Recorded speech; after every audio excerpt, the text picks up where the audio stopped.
A mí me llamó mucho la atención cuando me invitaron a participar de este evento por el título. El silencio no es salud y me hizo reflexionar mucho el tema.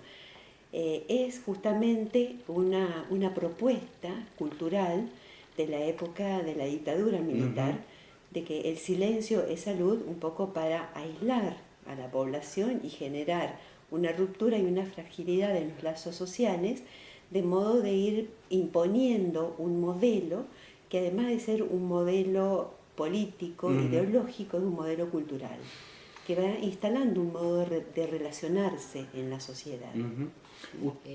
Bueno, este congreso es un congreso organizado por la Asociación Madres de Plaza de Mayo, que desde hace más de 10 años vienen organizando estos congresos de salud mental y derechos humanos. Este año la consigna ha sido el silencio no es salud, y tomó estos ejes de la ley de medios y la nueva ley de salud mental. Lo que uno podría decir es que prácticamente desde fines de los años 80 y en el transcurrir de los 90, en medio de las políticas neoliberales que cruzaron toda América Latina, se instala con mucha fuerza el paradigma de los derechos humanos como un paradigma referido a las minorías. En este sentido, el país, a partir del comienzo de los años 2000, ha ido actualizándose con este nuevo paradigma que cruza estos campos, y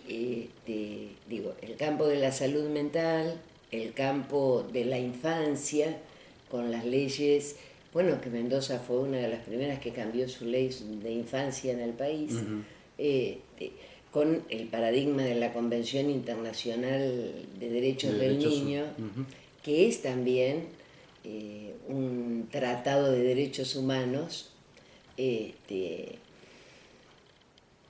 Las leyes que cambian la salud mental, las leyes de la violencia, contra la violencia intrafamiliar, sí, que abarca la violencia de género, que últimamente está citada en las primeras líneas, sí, por la frecuencia con que leemos noticias de femicidios y demás. Que no sabemos, no podemos determinar si es porque han aumentado los casos de violencia o porque han aumentado las denuncias. Uno creería que lo que han aumentado son las denuncias. Han aumentado las denuncias. Porque bueno, eso tiene una historia fuerte ligada a toda la sociedad patriarcal, ¿no? Y también el matrimonio igualitario, que ha cambiado también para otras minorías que estaban postergadas y que tenían vulnerados derechos. Y un tema que está aún en discusión y que es un tema conflictivo, que es por la legalización del aborto. Sí. Vamos a empezar por el tema de planificación estratégica, y entonces retomo el tema de la dictadura militar. Creo que realmente esto del silencio es salud fue una planificación estratégica a nivel transnacional para imponer el silencio en la población. A partir del miedo, del temor, entonces el quedarse callado implicaba aislarse además. Y justamente se permitió desde todo ese aislamiento y esa ruptura de los lazos de las relaciones y tomar la competencia, e insisto que esto es una planificación estratégica que tiene que ver con instalar un modo, un estilo de vida en la sociedad, el estilo de vida neoliberal, que tiene una cultura propia, permitió justamente todas estas aberraciones que se produjeron en ese momento. Aberraciones que justamente llevaban a un mayor silencio, pero un silencio que se prolongó, que se prolonga aún hasta nuestras épocas. ¿Qué le parece? En la cátedra a mí me cuestionaban por qué nadie nos habla de la dictadura, por qué nos hablan de proceso como si hubiese sido una cuestión muy suave, por qué no nos hablan de los derechos humanos en la época de la dictadura. Ninguna cátedra lo habla. Es decir, yo lo pude tomar como una estrategia mía para instalar este tema en la facultad, desde lo que significó una planificación estratégica a nivel internacional, transnacional, digamos, toda la dictadura militar, para producir cambios en América Latina, cambios muy profundos y cambios culturales, que son los que hoy arrastramos. Recuerdo una vieja milonga, ¿no?, de Atahualpa Yupanqui, que decía que no guarde silencio quien quiera vivir feliz, ¿no? Y bueno, de esto se trata, de poner en palabras todo aquello que un poco es también uno de los ejes de la actividad de los psicólogos. Sí. Ahora, en el tema de los derechos humanos, y específicamente la ley de salud mental, es lo que se conoce como leyes de desmanicomialización.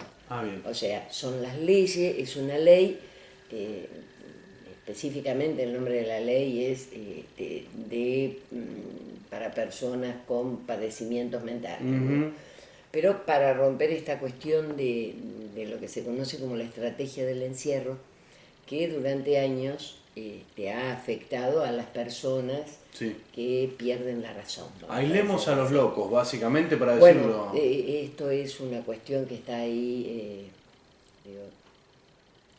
Es difícil pensar en que para recuperar la salud hay que estar encerrado, claro, digamos, la salud mental, cuando el ser humano es esencialmente un sujeto con conexión social. Entonces, esta ley lo que abre son todas las posibilidades de instituciones alternativas a la internación, ¿no?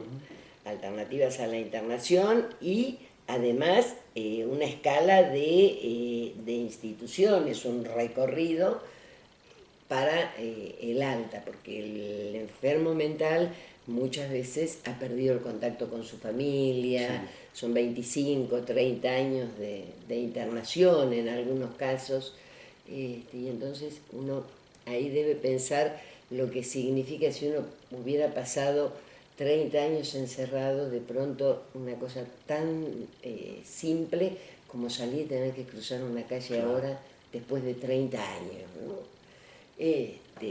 De ese aislamiento, generalmente tomarse un colectivo, usar la tarjeta azul, claro, ¿no? Digo, todas estas cuestiones que hacen a la socialización de los sujetos.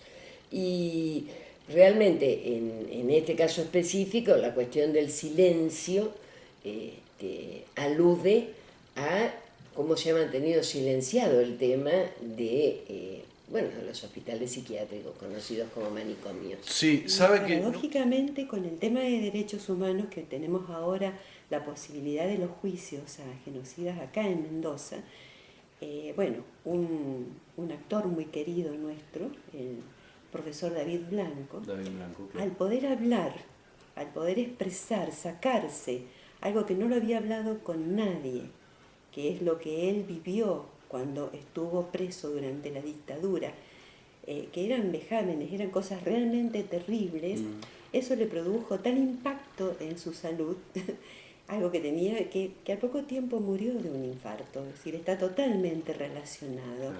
Es decir, salud mental, silencio y esto, ¿no es cierto?, poner en juego la vida. Él había puesto antes en juego su vida y la puso también en juego al momento de tener que declarar todas las aberraciones que le había sufrido y blanquear su vida en esas aberraciones. Y ahí entregó también su vida, ¿no? Sí.